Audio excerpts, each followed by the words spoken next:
Hello and welcome back to the New Tablets podcast, and today we're going to be looking at the philosophy of La Rochefoucauld, who was born in Paris in 1613 and died also in Paris in 1680. He was a French duke and a writer of the moralist era in French literature, who were basically a group of secular writers who concerned themselves with personal issues, social and political conduct, that kind of thing, typically in the form of maxims/aphorisms, which are basically short statements encapsulating a lot of meaning. He was given a typical noble education of his time, concentrating on military exercises, etiquette, and sort of knowledge of the world, and was married at the age of 14, which will have been perfectly normal back then, I guess. He also fought in the Fronde, which was basically a kind of series of French civil wars between 1648 and 1653. He eventually took his place in the salon of Madeleine de Souvray, who was another French philosopher/writer, and a salon was basically a gathering of people held by a host, pretty much just to exchange ideas. It was inspired by the Roman poet Horace's definition of the aims of poetry, which was to either please or to educate. And it will have been here that he actually developed and kind of refined the ideas that we're going to be going over today with other French nobility and writers and intellectuals. And the work we're going to be looking at today is simply called Maxims, and was first published in 1665 and expanded across a few different editions until 1678. And like in my previous episode on Nietzsche's Twilight of the Idols, I'll just be going over some of my personal favourite excerpts and the ones that I find most relevant. I do, of course, recommend grabbing a copy of this book if you can find it and reading it yourself. It's a very easy read and it's very satisfying as well. There's a lot of really worthwhile insights in there, whether from a philosophical perspective or literally just in your personal day-to-day life. So to start off here, we've got Maxim number 1, which is, what we take for virtues are often merely a collection of different acts and personal interests, pieced together by chance or our own ingenuity. And it is not always because of valour or chastity that men are valiant or women chaste. So what are virtues in this context? I mean, traditionally, virtues kind of mean traits that we want to encourage as a society, that we want to encourage in other people. And there's kind of an air of, selflessness about virtue, right? It's maybe more beneficial to others than oneself to have a certain virtue.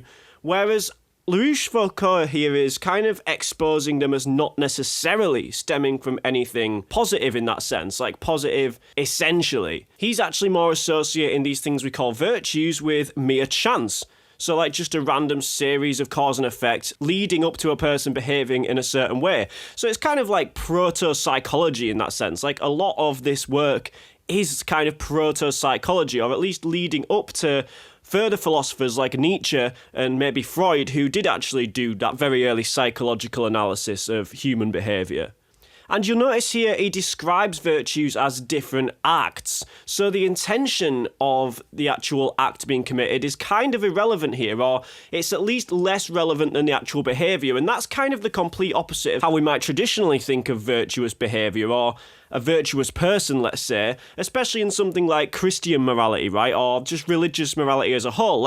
Intention is very important there. There's a kind of essence to the human being itself, maybe within one's soul. Whereas here he's saying it's actually the act that is relevant, the act of virtue, not the intention behind it. And by describing them as personal interests as well, he's adding something very subjective to the individual with regards to virtue. So it's not objectively valuable to a wider society and other people. It's something very personal to that individual, right? So when he says a man might not be valiant because of valour, I'm thinking of someone kind of charging through a battleground, across the front line without any particular kind of tactic or plan, and just shooting a bunch of people and then maybe getting to the other side. That person retrospectively might say, oh yeah, I did that out of valiance, right? Out of bravery, when really it's maybe just they were too scared to stay in one spot for fear of getting blown up or something, right? Or a sniper shooting them. And we do that. We kind of rationalise these things we've done to make out as if they were more virtuous than they necessarily were. Or we can think of a soldier maybe protecting his comrades and acting like he's been valiant in doing that, when really he's doing it just kind of expecting the same protection in return, for example.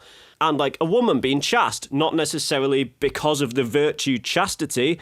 She might be refraining from sex out of like a shyness, or maybe even just an inability to find a suitable mate, or just out of a naturally low sex drive. And that's something that's happened by chance. And again, she might, post hoc, kind of rationalise that as, oh, look at me, I'm a virtuous person for being chaste, when really it's more the other way around. She'd be confusing cause and effect there. And when he says they're kind of a result of our own ingenuity, it's kind of like we're fooling ourselves almost. Like I was saying, people are retrospectively maybe calling these things virtues when really they're more just kind of instincts by chance, right? And it's like we might not even be aware of why we hold these so-called virtues, why we behave in this certain way. He's kind of invoking that virtue might be more pre-rational and less selfless than we like to think of it. As if the subconscious is maybe actually tricking the conscious mind. I mean, obviously you wouldn't be thinking of it in terms of consciousness and subconsciousness and ego and things like that, because that's all very like early 20th century psychology. This is 17th century France, remember, but I think that's kind of the direction he's aiming in here. Next up, we've got Maxim number 2, and he says, self-love is the greatest flatterer of all. And self-love is kind of the core concept in La Rochefoucauld's philosophy. So what might self-love mean? Could it be something like self-pleasure or alleviation of one's own suffering? I think it could be something kind of less utilitarian than that, or at least less purely hedonistic than that. Remember, ancient philosophers like Epicurus had already come well before 1665 and kind of come at virtues and morality from the point of view of pleasure versus suffering. So La Rochefoucauld really could have just said happiness or something. He could have just invoked like ancient Greek hedonism here, right? If that's really what he was going for. But I think it's maybe something a little deeper than that. I mean, to love someone else, for example, isn't necessarily just a matter of increasing their pleasure, although that can be part of it. There's, of course, like tough love, for example, where you maybe actually decrease someone's pleasure with the aim of maybe assisting their growth as a person or becoming closer to that person. And I think love is very much more like that desire for growth together, or like a closeness with the object of one's love. Think, for example, of how a parent loves a child. You're not necessarily just concerned with increasing that child's pleasure. You're not just like, yeah, go play all day, do whatever you want, do whatever makes you happy, you know. You're kind of trying to instill some kind of structure in their life, some kind of rules and like law that they can follow almost, to help them grow as a person and like live in the world and exact themselves upon the world. And in that, you're trying to exact like your own genetic code on the world, right? I mean, that's kind of what we're doing when we're birthing and raising children. And like in romantic love, you're not necessarily just trying to increase the pleasure of that other person. You're trying to increase your own pleasure as well, remember? And you're also trying to kind of achieve a closeness with that individual. You're trying to learn more about them. You're trying to get them to know you better. And you're trying to achieve things together, right? It's not just all about pleasure. So if we apply that same idea to the concept of self-love, it appears very different than just like pure egoistic hedonism. I think it is possibly egoistic in the sense that everything's coming from the perspective of the self for La Rochefoucauld, but it's not just aiming at self-pleasure. It's maybe something more like self-growth or like self-power over the rest of the world. Now, a little bit further on, we've got a couple of maxims here that are all about kind of exposing the real motivation behind these so-called virtues. And he says here in maxim number 11, passions often engender their opposites. Avarice sometimes begets prodigality, and prodigality avarice. A man is often resolute through weakness and bold through timidity. And then he says here in 16 as well, this clemency, which men call a virtue, is sometimes motivated by vanity, sometimes by laziness, often by fear, and almost always by all three together. So here there's kind of a unity between virtuous and particularly unvirtuous attributes. It's actually that the former may be influenced by the latter, in fact. The rational mind might kind of retrospectively say, oh, well, I'm being resolute because I'm an agreeable person, because I care about other people's point of view, for example. When really that resolution might have come from a place of weakness, like just an inability to exact one's opinion on a situation. And like boldness through timidity, like what I was talking earlier about the soldier charging through battle kind of out of a stupidity of like fear as opposed to necessarily bravery. One might be so fearful and timid of like situation A that they're very bold in situation B just to avoid situation A. And then they will call that boldness a virtue, despite it actually stemming from its opposite. And clemency, which is basically just like mercy, especially from the point of view of like a government or like a king or a prince or something like that, right? Remember, La Rochefoucauld is coming from the place of the nobility here, so that's probably particularly relevant to him in his time.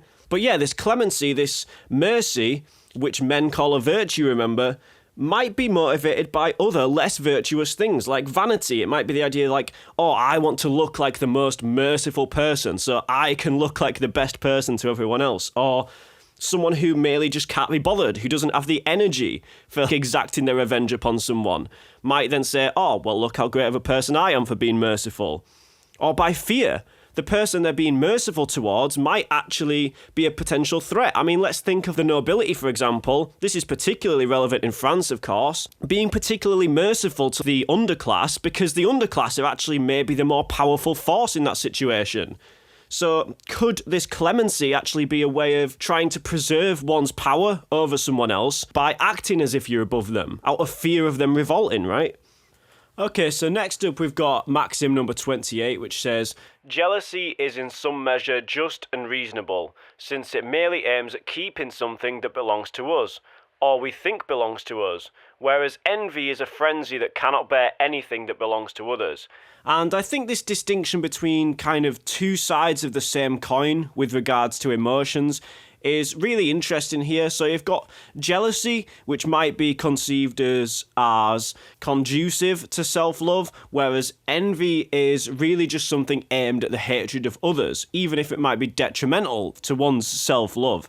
An example of this kind of scenario he's talking about might be like when a couple break up and they no longer want each other, but they also kind of can't bear to see each other with anyone else. And that would be an example of this envy that he's talking about. It's like, if I can't have it, nobody can have it. And it's just pure sort of hatred directed towards others. I also think the distinction of we think belongs to us here is important, because it's a very subjective-based philosophy of sort of property and ownership, as opposed to us having some objective right to own certain things, and people even, to some extent. It's more like it's merely the thinking that something belongs to us that is what ownership is. And there's many maxims like this kind of inverting our common assumptions regarding the motivations behind our behaviour, and a kind of general suspicion/cynicism towards what we might typically think of as positive virtues and positive motivations. So another example of this is Maxim 16, where he says, "The clemency of princes is often nothing but policy to gain popular affection." And of course, we see this in modern politics all the time as well. Sort of policies directed just towards getting a vote or avoiding a full-on revolt and revolution. So what might seem like a somewhat generous kind of social policy, for example, might actually just be there to keep the plebs happy, basically. We've got Maxim 37, similar kind of vibe. "Pride plays a greater part than kindness in the reprimands we address to wrongdoers. We reprove them not so much to reform them as to make them believe that we are free from their faults." So this is kind of analysing the potential origins of like revenge, right? It might not be necessarily that we want to exact punishment on wrongdoers to change them into better people, to make them useful to us. More just to balance the kind of scales, right? To make them think that we're now free from the problems they've caused us. Whereas in reality, like, revenge often kind of just results in two wrongs and no rights in that kind of sense. Skipping forward a bit, we've got Maxim 204. "Prudery is a sort of makeup with which women enhance their beauty." So it could be that the woman is not being prude because of a genuine kind of distaste for sex and being sexualized, but as to create a kind of illusion of rarity for her own kind of sexual offerings, right? To kind of increase its worth artificially almost. So like with these other examples, it's a kind of less virtuous motivation for something that on the surface might actually seem traditionally virtuous. Maxim 171, we've got, "The virtues lose themselves in self-interest like rivers in the sea." And Maxim 200 kind of sums it up here. Virtue would not go so far without vanity to bear it company. So yeah, those two maxims actually kind of sum up his entire attitude towards virtue as its origin being in self-love and self-interest, and kind of the expression of those virtues is not necessarily this selflessness, it's actually its opposite. It's the vanity one has to impose themselves on the world and put their kind of self-love and virtue out there. Now, for a bit of change of subject, because he does cover a lot of topics in this book, we've got Maxim 22. He says, philosophy easily triumphs over past ills and ills to come, but present ills triumph over philosophy. And this is one of my favourite maxims of the whole book, to be honest, because that is so accurate, right? We can easily apply something like a code of ethics or some kind of rationality to problems that we faced in the past. We can say, I should have done X instead of Y. Or that person should have done X instead of doing Y to me. Likewise, we can imagine how we might react to future events or how other people might react to future ills, right? According to our particular philosophies. Or maybe even in a theological sense, we can accept initially bad-seeming events as part of God's plan or something, or from an atheistic perspective, in line with the will of the universe or something like that. That works with things that have happened and things that might potentially happen in the future. But when it comes to issues actually at hand in the present moment, our feelings and passions and instincts, I suppose, triumph over any so-called rational philosophy or kind of theological beliefs, right? We have a very visceral reaction to those current problems, and it's hard to talk ourselves out of whatever our reaction to them might be. Like the mere memory of a past ill or the imagined future ill are very different to the present ill that is actually affecting us at the moment. So is he maybe questioning the practicality of philosophy and reason as a whole here, as something maybe more artistic or even just more of a pastime of the rationality, as opposed to something that can practically overcome our actual instincts and passions in the present moment?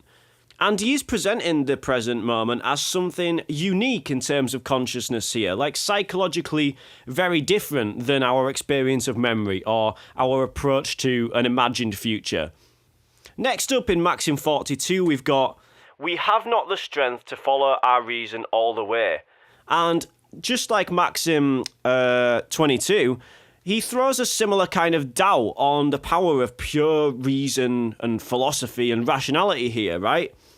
And it does remind me actually a lot of Nietzsche in Twilight of the Idols, which we discussed in the previous episode, where he says, even the bravest of us only rarely has the courage for what he actually knows. And he also says, wisdom sets limits to even knowledge. Like this idea that it might be better to actually limit reason and not follow it through to its conclusion, and that one might actually require a certain strength to progress further towards that pure reason. Like the more rationality one has, maybe one needs more strength to handle the conclusions that that rationality comes to. Because I mean, what is at the end of all pure reason? Kind of circular definitions, right? Like that's just an inevitable result of using language to philosophize, I suppose. Like every word in the dictionary, for example, can only be defined by other words in the dictionary. And I suppose like a certain nihilism, like a kind of hopeless striving towards a non-contingent objective meaning to life or objective foundation of reality, which maybe one might not be able to find through rationality. And Rochefoucauld here is saying we humans actually don't have that strength to fully face these concepts. And I think personally, at some point, when you go down that kind of ladder of rationality, trying to explain away reality or find a meaning to life, you do get to this point where you lose the ability to even discuss those kind of subjects in any meaningful way. So we can see here that another very prominent aspect of his philosophy in this work is the elevation of kind of the passions over reason, kind of taking reason down a peg. And typically, especially in the 17th century, when this was written, we would be thinking of humans as the rational animal and a free agent, somehow in control of itself, and like reason above all as this ultimate good. probably stemming from popular doctrines like the soul as this immaterial substance exempt from the laws of nature, like something special, capable of something higher, whereas La Rochefoucauld, like he does with virtue, actually inverts reason and passion, and places passion above reason. Passion as the cause of reason, or passion in control of reason, or perhaps reason as one of many passions. So, for example, he says here in 122, when we resist our passions, it is more on account of their weakness than our strength. So it's not that the soul or the free agent inside us is this strong, controlling substance, and the passions are like these kind of nagging little extra bits in our minds. The passions are the strong thing, and it's only when a certain passion is too weak that it won't be exacted in the external world. In Maxim 469, he says, "We never desire passionately what we desire through reason alone." So it might actually be those things that we do very passionately desire that end up being exacted. And those ideas we come to through pure reason never really become realised. I think this is particularly true of people's morals or sort of tastes. Like, you can't talk someone into wanting to commit murder, right, if they really don't want to commit murder, even if you had a perfectly rational argument for them to do it. And it's like, you can't rationally persuade someone to be into a certain type of music that you're into. Yes, you can put forward all these series of rational arguments, but at the end of the day, it's not going to change someone's core passions if those passions are strong enough. And it's only when those passions are weak that quote-unquote reason would be able to overpower them. In a few of his maxims, we also see a big sort of determinist, anti-free will perspective sort of shining through here. I doubt they would have put it into those terms back in the 17th century, and La Rochefoucauld wasn't coming from a place of like formal, rigorous academic philosophy here, so he might have not even been thinking of things in those kind of terms, but he does say here in 153, "Nature provides the merit, chance calls it into play." And in 189, "Nature, it seems, has the extent of each man's virtues and vices set forth in advance from the day of his birth." So that is like a very fatalistic, determinist perspective, right? It's like somebody's not necessarily deserving of respect and like veneration because of their virtues, or they're not necessarily deserving of kind of hatred for their vices even. It's just the fact that they were born with those virtues and vices, and I guess chance, what happens in that person's life, enables them to enact those virtues and vices in particular situations and in particular ways. So the human mind for La Rochefoucauld is this kind of collection of virtues, vices, passions, and it's kind of all held together by self-love, right? It's very similar to Nietzsche's concept, and Nietzsche was a fan of La Rochefoucauld, keep in mind, of the drives kind of fighting it out within us, as opposed to one rational ego consciousness being in charge. So he says here in 192, "When the vices give us up, we flatter ourselves that we are giving them up." So yeah, what we might call rational reason is here more like a contest between those virtues and vices, and their prize is our action in the external world, simply depending on which passion is stronger. And he decides towards the end of the book to kind of tackle a completely different subject, where he expresses a kind of pessimism as to our ability as humans to deal with the concept of death, because we are kind of very unique in that aspect, right? Like, other animals haven't conceptualized death in this way where they can put it into language and kind of deliberate about it during their life. So for better or for worse, we are kind of uniquely faced with this problem of death. And I'll read from Maxim 504 here in a slightly abridged form, which is actually the final maxim of the main section of this book, the Penguin 1959 Classics edition I've got here. Actually has a few extra sections containing maxims that he initially omitted as well. But yeah, this is meant to be like the conclusion to his version of the book, I suppose. And he says here, "Even those who deliberately take their own life do not count it so cheap, for they are startled when death comes by some other way than that of their own planning, and resist it as strongly as everybody else." Now, I don't know if he's got actual empirical evidence of this, but it does seem to ring true. It's the kind of thing you can imagine to ring true, and it is an interesting scenario. Someone planning their own suicide, say, being diagnosed with a terminal illness. They might actually still be startled by that diagnosis and kind of at least want to end things on their own terms. And I suppose for Le Rochefoucauld, even that person's deliberation about suicide would be a kind of manifestation of self-love, wanting to take control over death. And it's actually maybe that lack of control over death which is one of the reasons for us to fear it. He goes on to say in the same maxim, it is a very long maxim, "The glory of dying with steadfast courage, the hope of being missed, the desire to leave a fair name, the assurance of being set free from the torments of life and no longer dependent upon the whims of fortune are remedies not lightly to be thrust aside, but neither should they be thought infallible. They offer the kind of comfort often given in war by a simple hedge to those obliged to advance towards the enemy's fire. From a distance you imagine it must provide cover, but when you come near you find it gives little help. It is illusory to suppose that death will look the same at hand as we thought it did at a distance." I think this is kind of similar to where he says that philosophy easily triumphs over ills to come, but present ills triumph over philosophy. Like, yes, we can imagine all these good ways to die, these quote-unquote good ways to die, and the kind of hope of being missed right and the desire to leave a fair name, to maybe have your lineage go forth and make you proud in some kind of posthumous sense.